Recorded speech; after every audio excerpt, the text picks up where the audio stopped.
Our museum is published by government. It's the only one in Shanghai about focus on modern and art, and very huge one, 10 times before. And we have 100 staff there, but only I think 6 curators there, and 3 of them can speak English. So it's a very big challenge inside and outside, not only about money and also for the development of ourselves.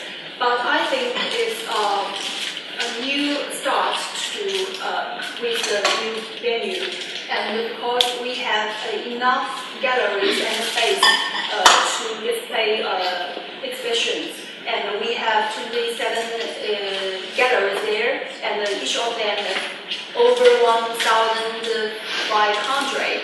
And but we have enough places to display the collection exhibition of our museum, and some organization established by government. And meanwhile, we have cooperation with some famous galleries and museums in the world, such as Museum of State, maybe in future with DNA and Britain Museum, something like that. And it's a new start because we have very strong equipment there, but we need to do more about soft equipment for curating walks there. Okay, and I'm just going to move to my right and ask Joshua to introduce himself and his work, because you going to also lead a bit of discussion now. Yeah, it's a shame that I understand that our second speaker is unreliable. Yes, you said I was just going to explain that sadly Paul Gladstone has just phoned about an hour ago. He's en route and he's been taken ill and he's unable to come. So we're going to readjust the programme, but let's carry on with our discussion. Sure. Thank you, Joshua. Okay, it's a privilege to be invited to lead the discussion here, and thank you very much for Ning for this introduction all the way through from the Cultural Commission to recent development. I think I appreciate having the question in terms of I would really like to learn a bit more about the most current development at the China Museum in Shanghai, and also there is a lot of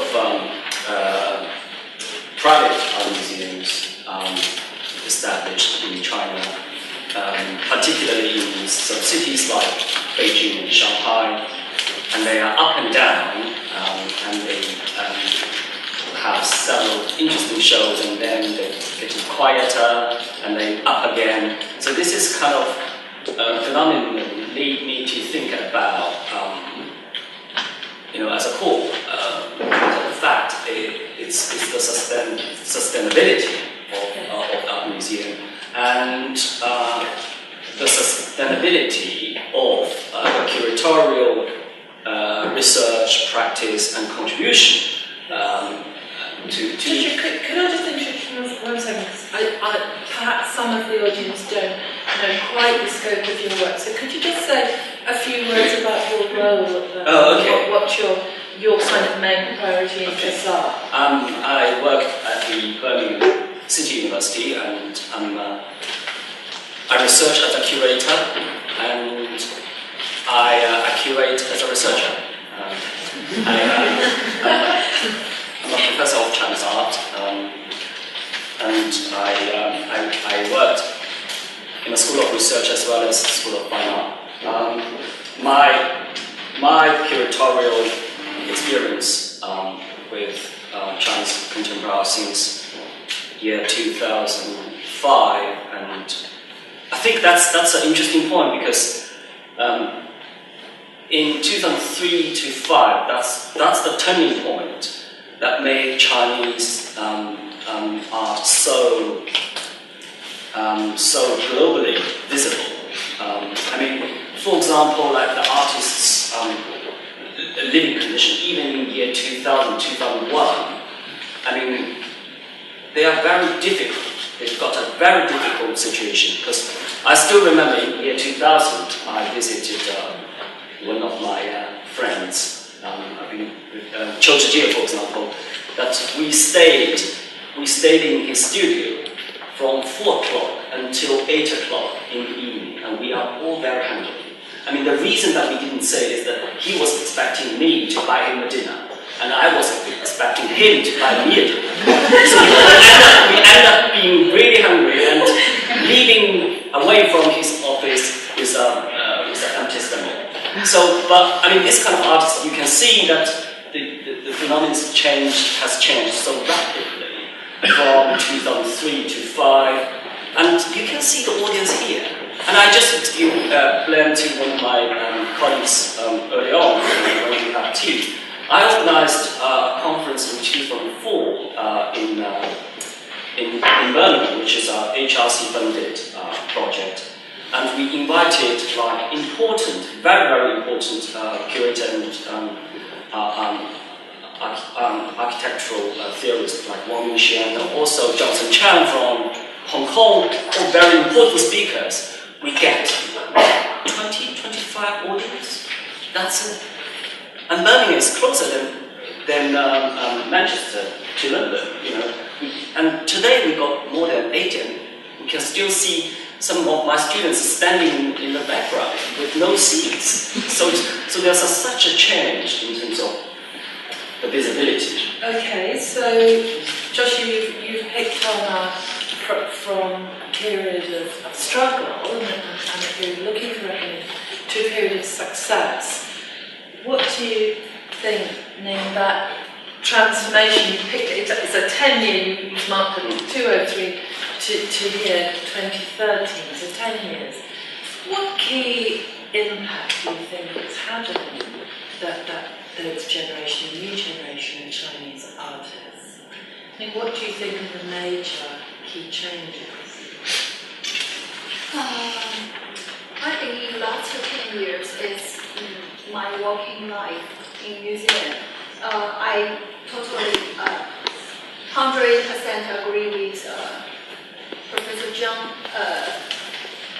In the last 10 years, there are big changes in China about Chinese contemporary art, and it's a very interesting, case study about these 10 years. And I remember in 2002, that year I started to work at Shanghai Art Museum there, and I think it's the 4th Shanghai Biennale. And then at that year, the Shanghai Biennale is well known by people in the world, and it's more global. And many artists and architecture in that Biennale, they became much richer than before. And it's starting about contemporary art marketing there in China. And many galleries, private galleries, get more chance, and they collect many pieces before the 10 years, and they get more rebate. And I think to the many changes in China in 10 years is about the different cultural support by government. And it's opened them. And what would you say is the big difference in cultural government support? How is it visible? Some policy, some budgets, because they want to find a better way to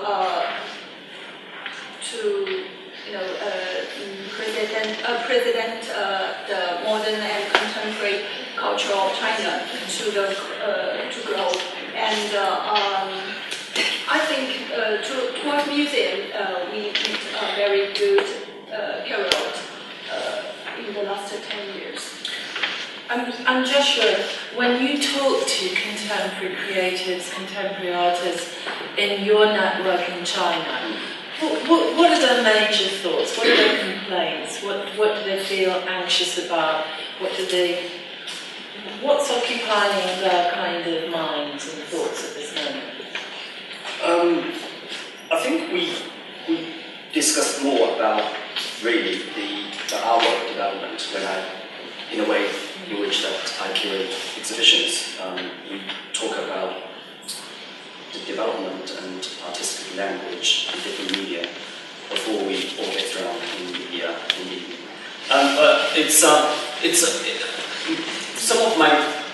One of my most recent projects was the Guangzhou Triennial last year, and that I think there was more than 80 artists globally from 24 countries and areas. But within that, we've got more than 30 artists from mainland China, Hong Kong, and Taiwan.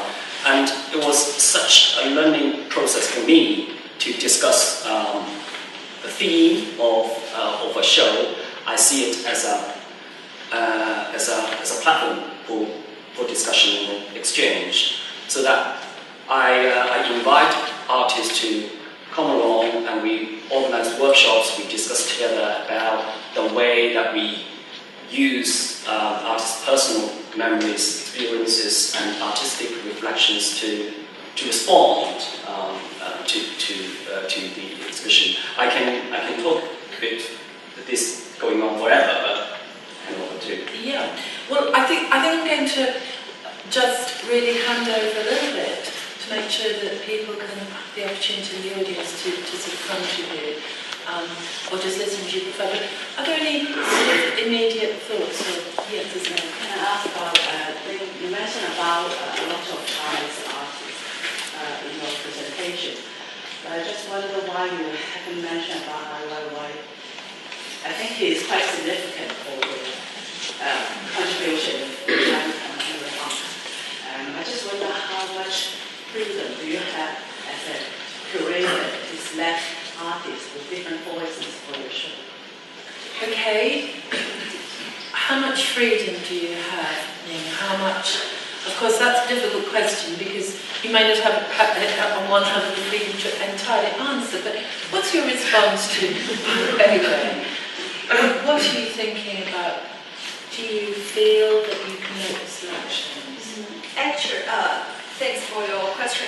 Actually, when I prepare the presentation, I do want to add Ai Weiwei into my slides, and he's very important one. He's artist and designer, and very famous, in Western. As we can talk about him and in private, very free, but it's always some block, I think, in public, and especially in national museums or something. Yeah, I hold a different opinion actually. I don't think that the selection that you showed us have a particular political agenda, and I think it's just by chance she didn't pick up Ai Weiwei. And Ai Weiwei, obviously, he is very important, and I think he's still got a chance to show in China as well. For example, he signed up a contract with Today Art Museum to stage his solo this year. Whether this is going to happen or not, we don't know. Well, actually, next year, 2014, it was a solo show agreement with a kind of private art museum. So it's not that difficult. Yeah. Do you want to just give your name? Yes, Steve Dutton, artist and professor at University of Birmingham. It's a question possibly for both panelists, but initially for me. I may have got this wrong, and it's possibly as a consequence of the sense of a kind of potted history, if you like, of 30 years. So please correct me if this is wrong. In a sense, that's what I'm asking a question about. It's also very difficult to see the slides. I'm sure people experience the same thing. You seem to make a kind of classification of women artists as working with body, children, and love. Where are the women artists who aren't doing that? And equally, where are the male artists who are? I think those female artists, there's examples, just like some typical example. Right. Yeah, I agree with you. There are many kind of female artists there in China, and they have a much different, styles with their pieces. But they are very typical, and I think most of them is over 40 years old, and they goes around in the last 30 years, and I just want to use them as a part of my presentation. I just like the first part, I want to make art history as a background, and to give you the first sight about Chinese contemporary art. And I agree with you, there are many different kinds of female artists pieces for there. Thank you. I think the basic, thank you very much for that. Maybe next time I can. No, actually, it's really interesting, because what I'm trying to establish is that sense of what might be seen canonical in some way. What is the acceptable face, if you like, of a canon, and what may not be. So you've answered that question very clearly. Thank you. Another question. Do you want to just identify your name? My name is Ravana Ramel. I'm a freelance lecturer, currently a student at the University of Manchester. I was wondering how lively is the public discussion about contemporary art in China? I mean, is it like when there's a Turner Prize going on here, then everybody and their dog feels free to chime in and criticize or defend, or and certainly the numbers of audiences have risen from year to year in British museums. So, what kind of audience do you receive in your museum? Is it very much, school bringing people? Is it organized? Do people come?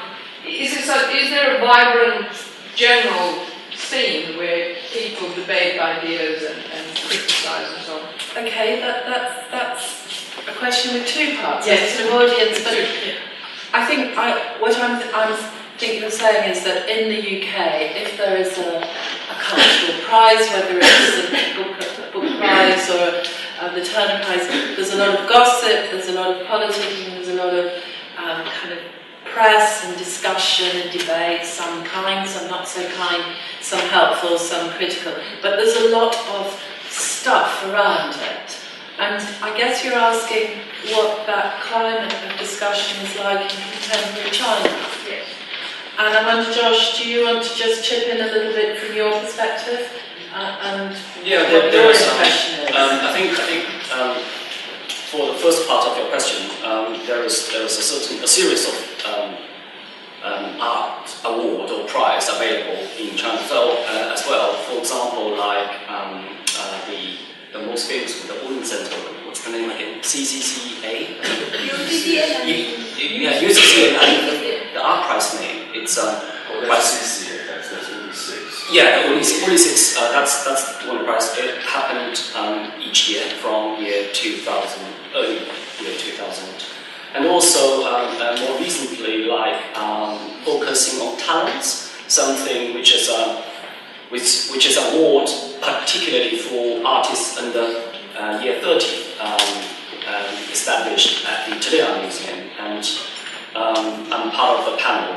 There's 5 panel members across. Well, there's 3 from China, 2 internationally, to have a selection of more than 500 applicants, and we discuss and finally we make a show for this shortlisted artists. And also like last year, well actually this year, the Shanghai Hugo Boss art prize, which is a kind of Hugo Boss, the brand, commercial driven, but it actually raised a lot of visibility again for contemporary Chinese art.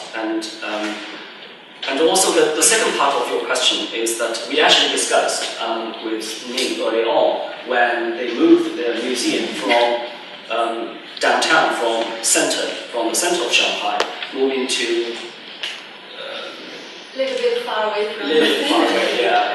And I still can't find it. But before we really move into audience, can I just push you a little bit further? Because I guess it's not just the range and the number of competitions that are open to contemporary creative practice in China.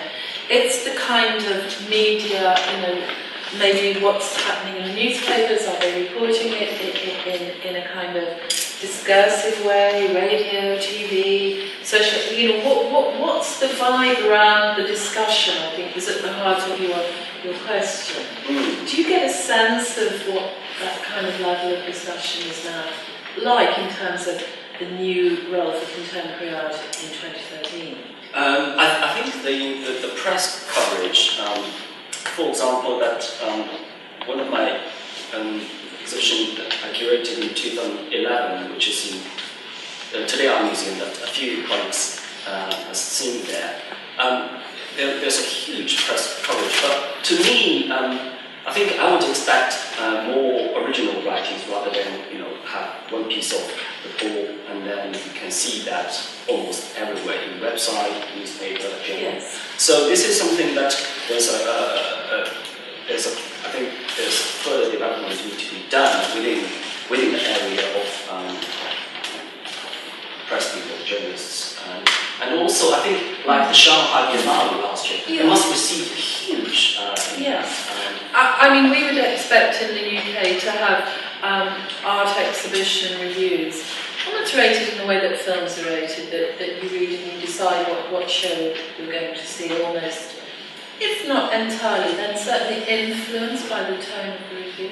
Yeah. It's not completely the truth, but is there anything like that thinking that's emerging in the China art scene? What's your feeling, knowing a little bit of London and China? In our museum, in those national museums, it's published by government. It's free admission. But for some temporary exhibition, it's maybe price is very low and reasonable. It's around 20 yuan, £2. Is the Biennale free? Yes, it's free because it's just like public art events, in China, and it's very popular. So you're struggling with the budget and offer the exhibition free. Fortunately, it earns much money for budget from government and some bank, So it's not a very big problem towards Biennale, but to other, to our museum, most audience they want to the new venue. They want to visit the China Pavilion, the building firstly, and then some are very young students there, and they want to know what's happen in museums. And more, young people want to join with us, and not only as audience, but also as volunteers. And it's very good to museum.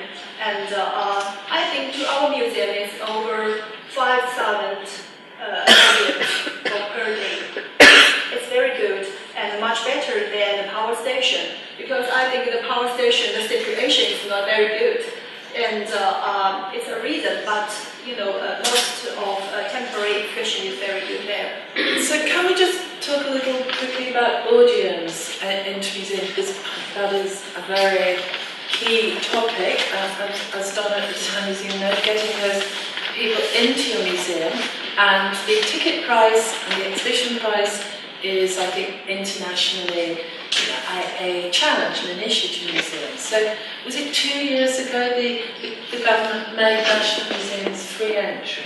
Mm-hmm. What was the immediate impact, or a little longer, 2 or 3 years? It's 3 years. 3 years. Yes. What was the initial impact in the Shanghai Art Museum in terms of visitor attendance? Can you remember Ning? As the first day is for free to enter. I remember over 10,000 people to enter our museum, and it's very crazy. But after that, when people know about what is museum there, they visit it usually in their daily life. And when we moved to the new venue, I found that the audience, they changed, a little bit changed. Not most of them are tourists there. You can understand because it's a very famous building there. But I think it's not very bad things towards a museum because we need to let more people know what we are. So what is attendance? It's free to go into China Art Museum. Yeah. But you have to pay for a special exhibition. Yes.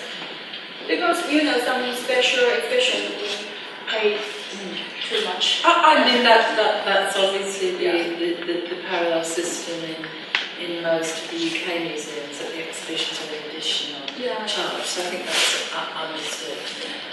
Questions again? This is a question for Ning. So for your museum moving forward, what are the type of audience you want to draw more? Domestic or international? Can I just ask you to introduce yourself? Oh, my name is Zhan Yuan, marketer by trade, but I'm part of the student group from Christie's Education. Thank you.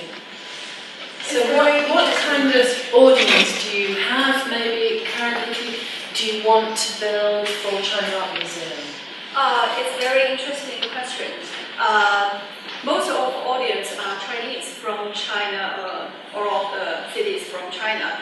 And but a very interesting thing is the VIP and some cooperation organized international and from some general consulate foreign countries.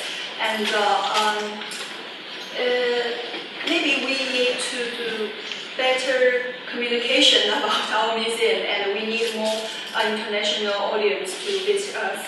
And maybe in the future we should curate some special things for this museum and get more international persons. Sorry, I have a quick question for Dr. and also me.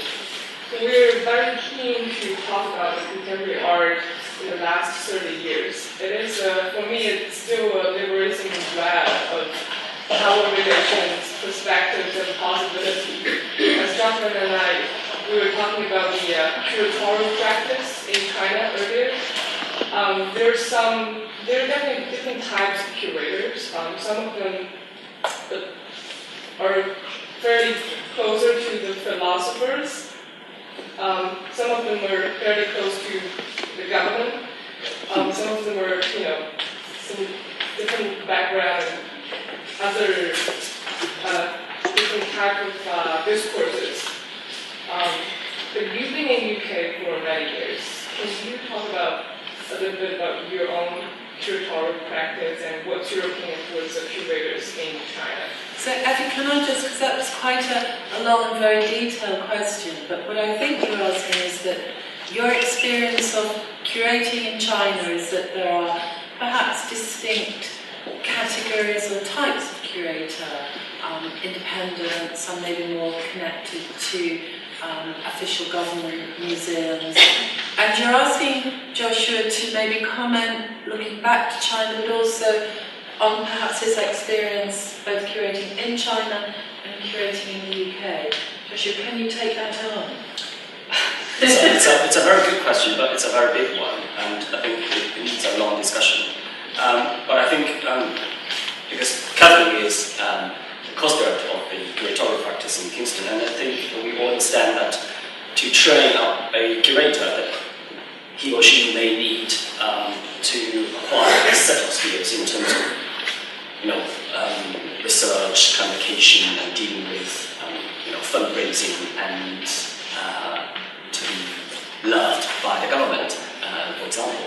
And your question actually fundamentally is coming from whether the curator can be so philosophical, theoretical in a way, and or someone like me who is less theoretical, but because maybe it is the nature that comes from the fact that myself is from artistic as an art practitioner myself. So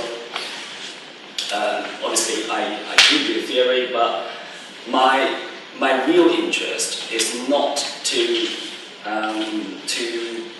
dive into this kind of philosophical discussion and engagement. And I think this is my personal perspective. And also I think in China, because as I said earlier, that there is a variety of museums with different natures. Some government funded, some is private funding established. So curators, you can see all types of curators, running around in the scenery of contemporary Chinese art. I think this is a good thing. On the one hand, it's very positive that you can observe in such a complex of the development of contemporary Chinese art, and we can learn from it. But the negative side, I guess, is that it is less systematic, if you know what I mean, and it's going to be difficult.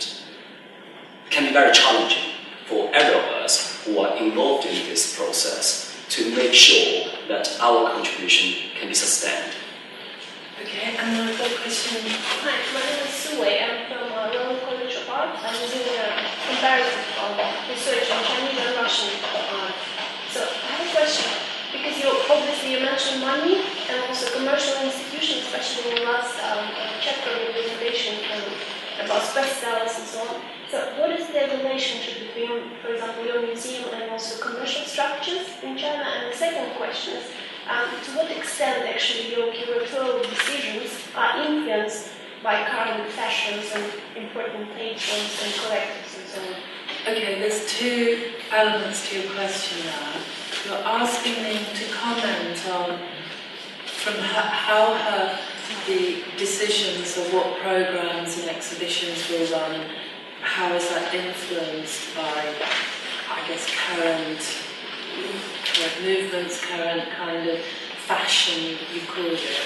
And also you're asking me to comment on her understanding of how her museum, what its relationship is with commercial support, funding, and your government funding. So I think the simple element of the question is, your museum, how is it funded? Where do you get your money from?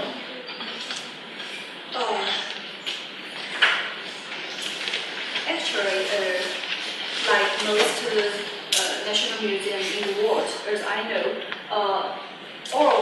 each of them get limited budget from government, and we have to find more from other foundations, some banks, And to us, our museum, we usually curate some temporary exhibitions about contemporary art, and through these exhibitions, we collect some, pieces from artists directly, and as a collection to our museum is a very smart way to get more, but it's very difficult after 2005 because most of contemporary artists' pieces is too expensive, and and it's very difficult to collect them as a collection.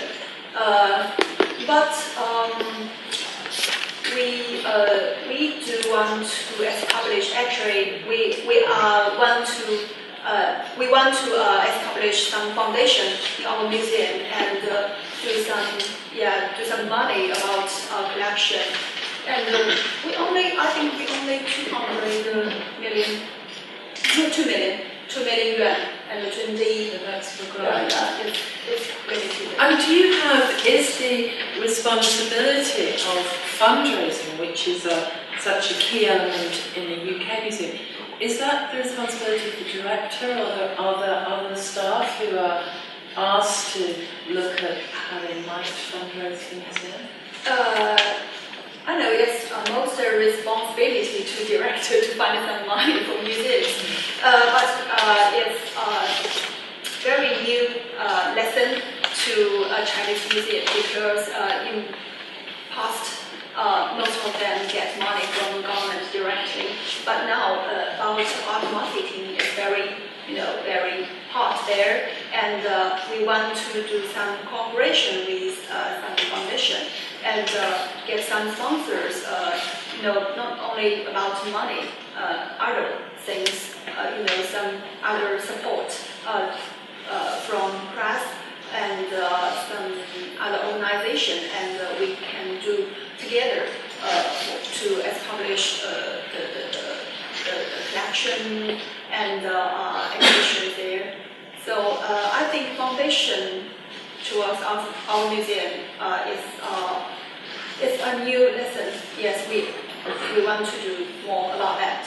But do you have a particular department responsible for fundraising, like today? Yes, we have, but it's very difficult to get some funds by this department because there are some. We need more policy from government about art, just like free tax for art, and maybe will be better in the future. Yeah. And I think there's two questions at the back. The lady right at the back. Hi, my name is Jiang from the River Security Education. I'd like to ask about the collection of the China Art Museum. Since you mentioned, what principle of the museum's collection are you based on the market value or more historical or theoretical content? Okay, the question is, what is your collecting policy at the China? Do you have a particular period that you are looking to collect in? Yeah, we have policy. Yes, we have a collection department in our museum, and in each year they will do several meetings, a conference about what we can collect. And there are some people, there is an association, and they will do the decision about what we can do about collection. But actually, most of them do the collection, select is within the list, and supported by our department, research and academic department, and most of the list is from through the temporary exhibitions. So it's kind of how to say.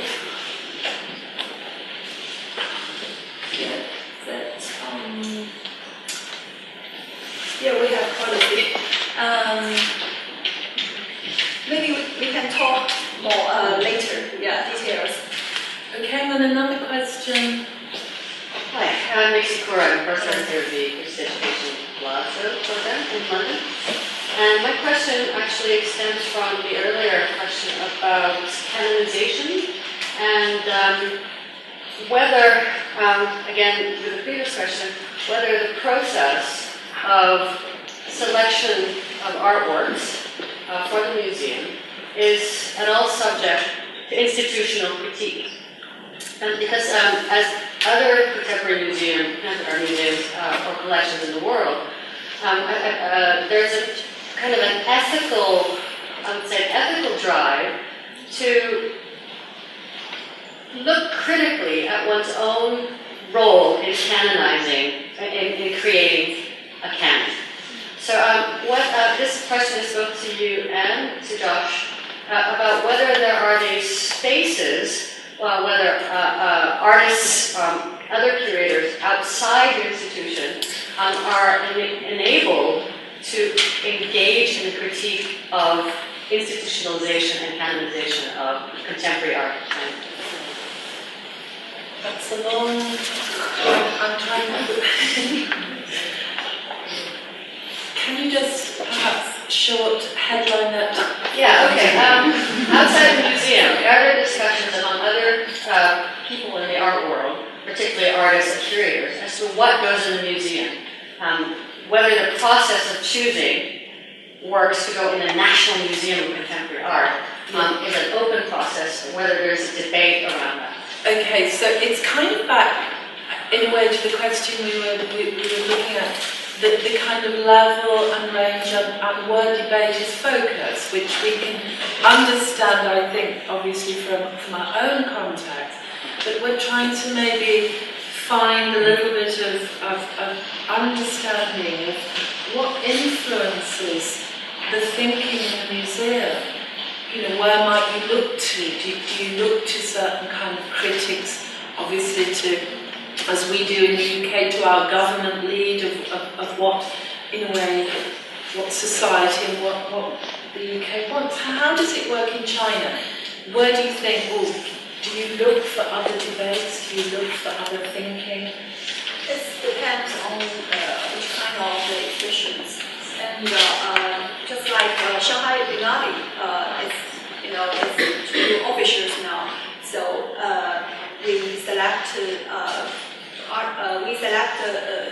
we establish the curator team firstly, then after them give us a list, and all over the list we'll go through by agreeing with the association, the art association, and it's a kind of another way. Sometimes as curators in museums, we can do some planning, very new projects about young artists there, and we can have a personal list. There's excited practice curating project. So it depends on which kind of exhibition.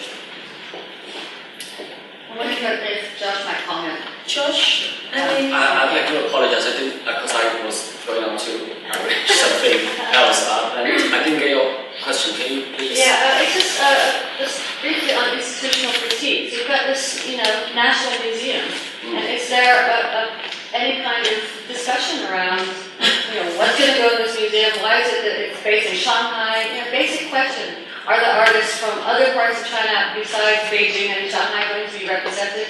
Or, these kinds of basic questions. Thank you very much for the question. And since I don't work in China, and this is always a mystery to me.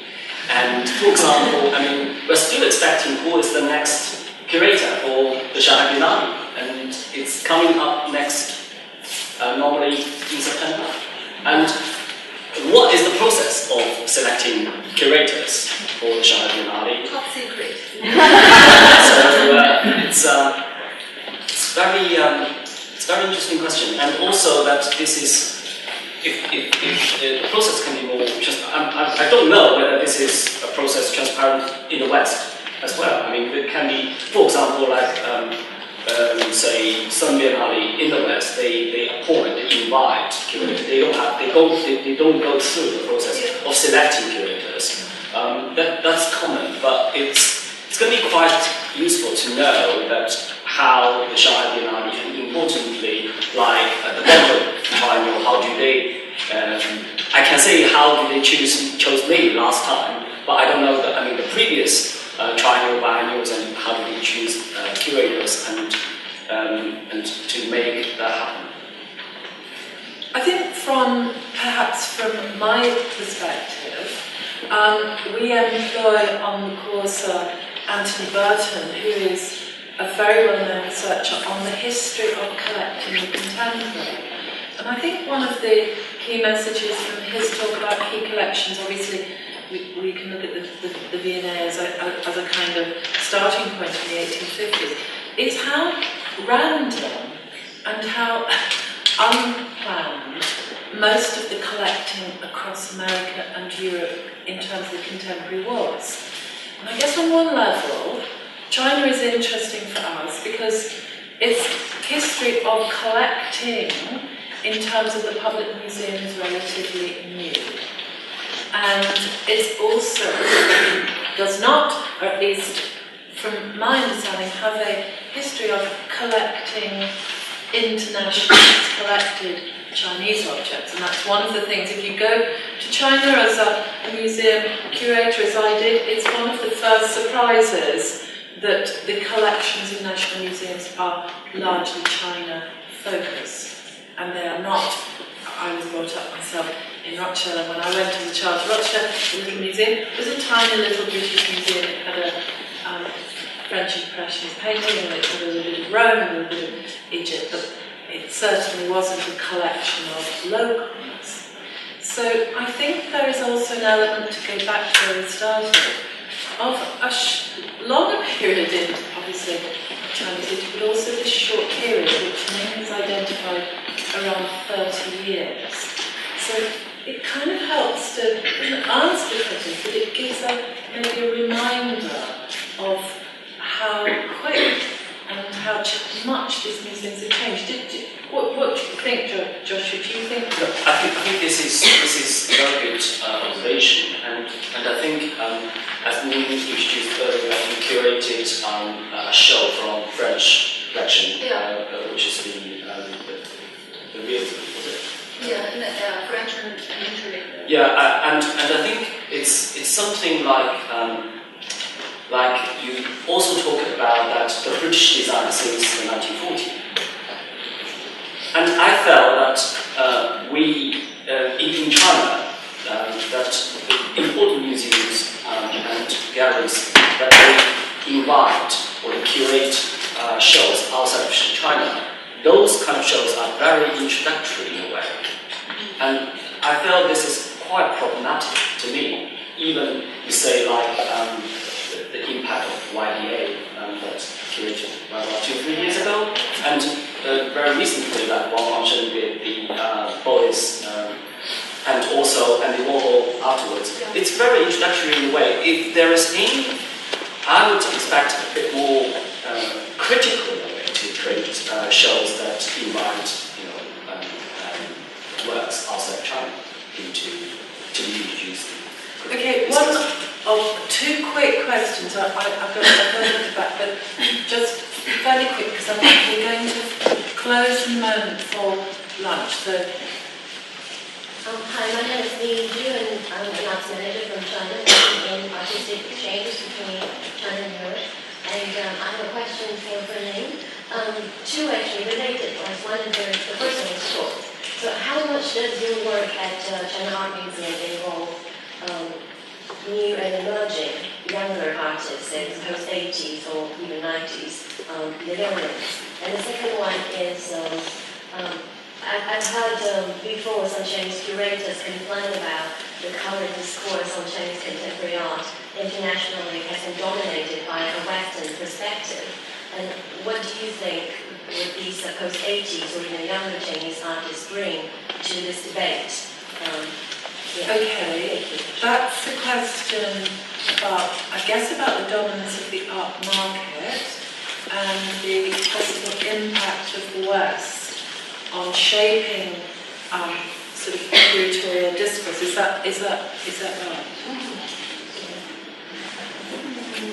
Is it your experience that Chinese art is now seen and published and framed by the West, or do you think that's unfair?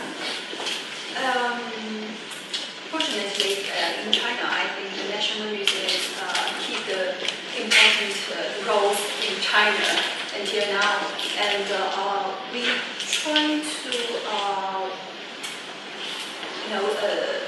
about young artists there. We try to do some help and support for them. And sorry, the second question. The second question was really, do you place in the museum emphasis on emerging artists? Do you feel they have a strong enough voice in the museum? I think yes.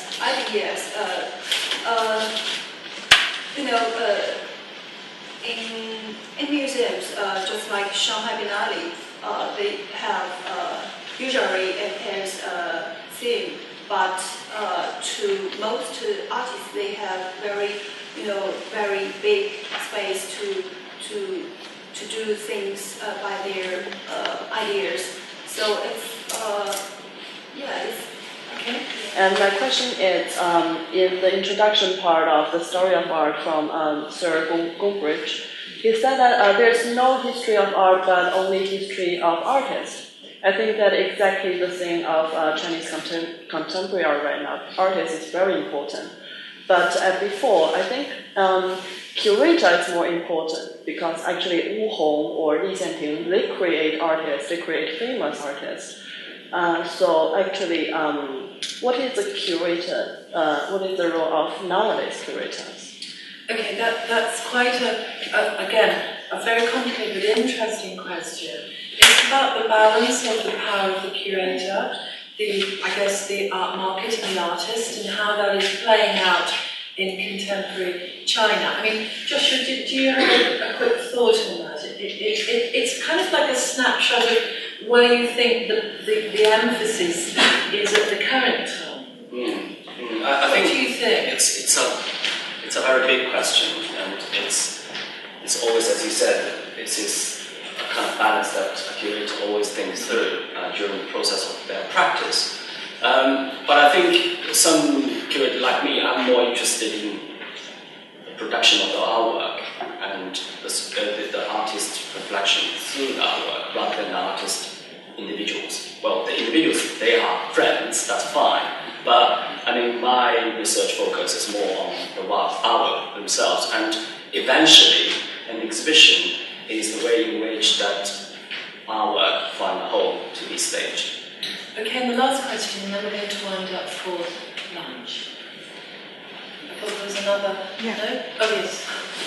So, I guess as a museum of contemporary art, you're Could dealing. you just introduce yourself? Oh, sure. Yeah, okay, yeah. So, in a museum that deals with contemporary art, you're dealing with a living artist, and what the attention and focus that you place on them or the artwork would sway the market prices and valuation.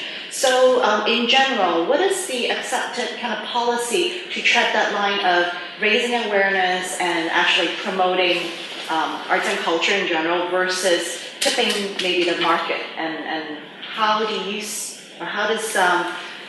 curatorial staff or museums see themselves in a participant in that role, or how do you balance that fine line? I think internationally, all museums understand something of the power they have when they place in the museum an object, whether it be design or the work of an artist. So that interaction and that impact is, I guess, something that has to be negotiated and understood on both sides. And as you know, there are artists who won't go into the museum environment for different sort of reasons. So I guess the question is, given that that's an international, if you like, power play or balance, how is that playing out with the phenomenal power and speed over the last 30 years of the China art market?